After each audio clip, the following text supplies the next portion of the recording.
In today's video, I show you how I installed my Scopema swivel seat from the Swivel shop. I am super excited to have this in the van because once I turn around this seat, it gives the van a nice open feeling and concept, and it gives me another place that I can sit and lounge and enjoy my views. Also another seating area if I have any guests that join me along the way.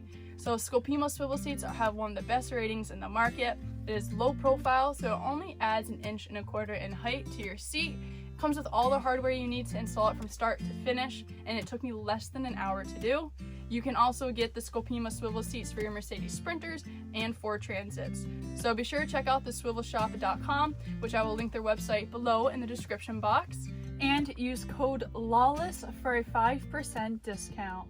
With that, let's get started.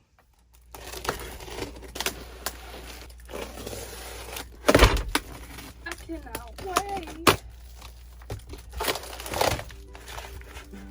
So here's everything that comes with your swivel seat. These two rods are going to be your spacers. This is the actual platform that your seat will rest on. And then it comes with all of the bolts and nuts that you need for the install. And there is the Swivel Shop sticker right there, so go check them out.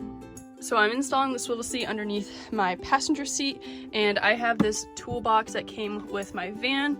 So first thing I gotta do is remove that. If you come up to the front, there's this little knob thing that you turn that way to unlock it, and then you can lift it up and remove it. And the next thing I'm doing is removing this floor cover right in front of your driver's seat so I can gain access to the batteries, because I am going to be disconnecting this black terminal right here so that when I'm messing underneath the seat, I don't set off an airbag or something like that. You're going to open up this little latch right there to release. And then I'm using a 10mm wrench socket just to loosen this and remove this wire. And just set it aside somewhere so you know it's not going to fall back and hit that or anything like that. Now we can move back under the seat.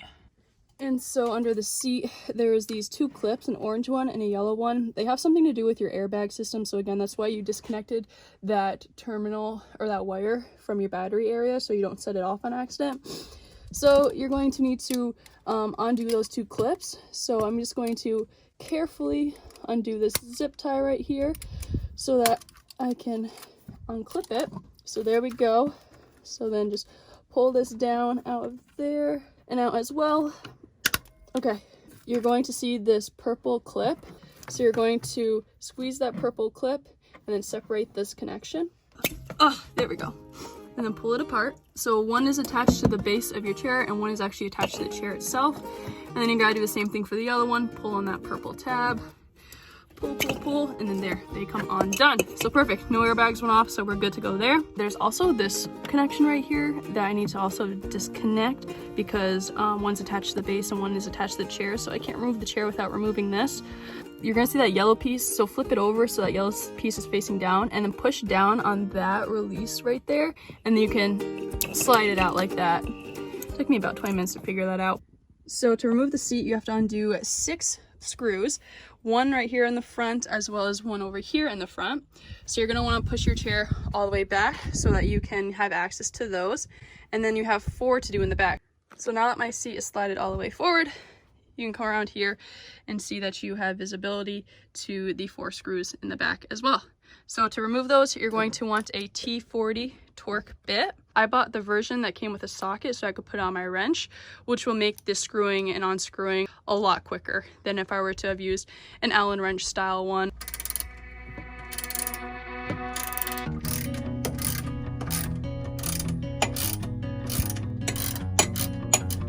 It is a little snug on these front ones with the socket, so you just gotta kind of work it in there and work it with what you got.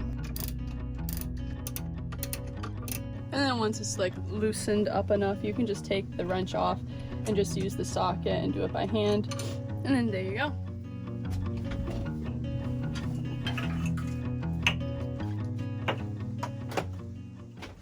And now I'm gonna put the swivel onto the base. There's obviously 2 holes back here for those 2 back bolts, and then 1 hole up there. And then all the sides that have the stickers on it have that facing upward. Then you're gonna want to pull this lever back So then you can swivel this top half to expose those 6 holes that you're going to put your short screws in. Here's all the hardware that they give you. You have 6 short bolts, 6 long bolts, and 6 lock nuts. These lock nuts are going to be going on the long bolts. So these short bolts are what's going to hold down the bottom half of the swivel seat. These longer ones are going to be what holds the rods and spacers in place attached to the top half of the swivel seat. These items will require an M5 hex shape Allen wrench to tighten any of those down. Like I said, go ahead and take the short screws, put them all the way around the perimeter of that bottom plate, and use this M5 hex shape Allen wrench to screw them down.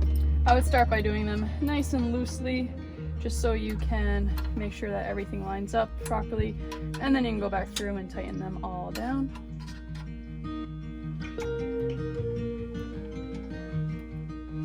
Now I'm putting the seat back on. You want to make sure that all of the wires on the bottom go into this hole right here. So we're gonna try and do it the best I can. I'm thinking if I just lay it like this, then I can line it all up. Yep, beautiful. Now I'm going to stand the chair upright.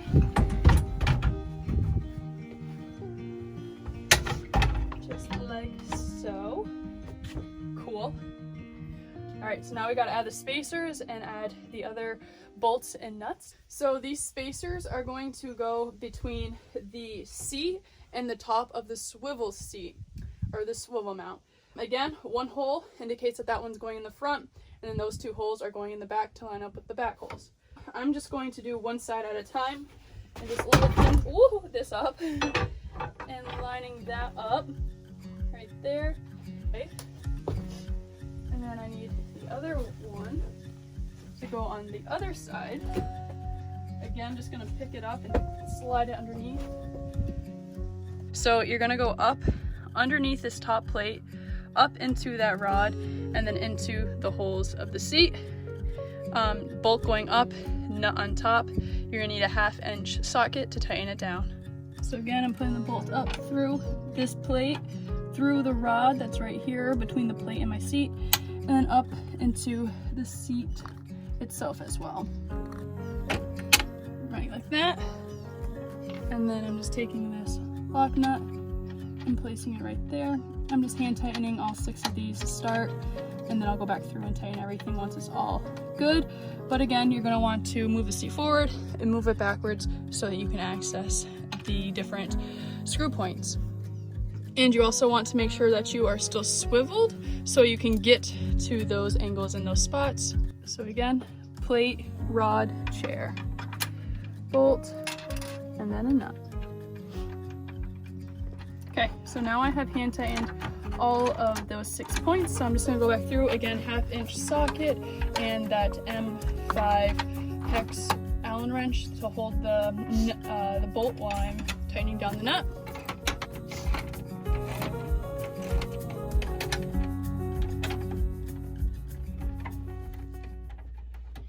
Make sure that the wires are all coming down here nicely, nothing's caught up or twisted up there.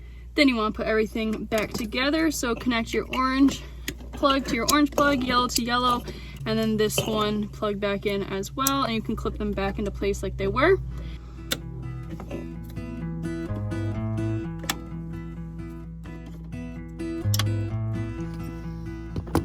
And this back to where it was.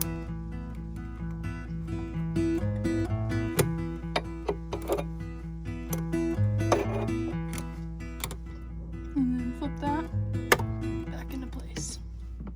To use the Scopema swivel seat, just simply pull back that red handle towards the back of the van, and then your chair will be able to pivot and turn in any direction going 360 degrees.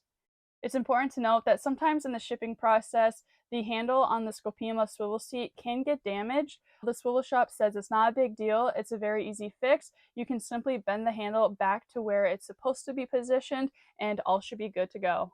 With that, I hope this video gave you the confidence and knowledge you need to install your own Scopema swivel seat. Tune into my next video where I'll be installing my ceiling, followed by the install of my ceiling puck lights.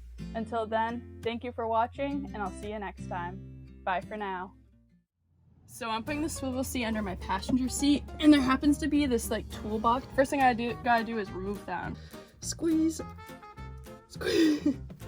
Hold on. I'm trying to remember how I do that.